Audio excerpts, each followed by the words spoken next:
Tomato ବନ୍ଧୁ ଆପଣମାନେ ଉପସ୍ଥିତ ସ୍ୱାଗତ ଜଣାଇ ଆରମ୍ଭ କରୁଛୁ ଆଜିର ଏପିସୋଡ୍ ମାୟା ଓ ମମତା ସିରିଏଲ। ଟମାଟୋ ବନ୍ଧୁ ଡେରି ନ କରି ଚାଲନ୍ତୁ ଷ୍ଟାର୍ଟ କରିବା।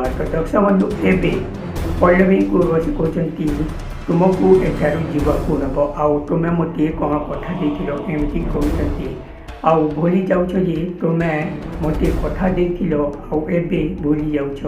ଏବେ ପଲ୍ଲବୀ କହୁଛନ୍ତି ନା ମୁଁ କେବେ ସେଇଟା ଭୁଲିନି, ଆଉ ମୁଁ ତୁମକୁ କଥା ଦେଇଛି ଆଉ ଦିନେ ରହିବା ପାଇଁ।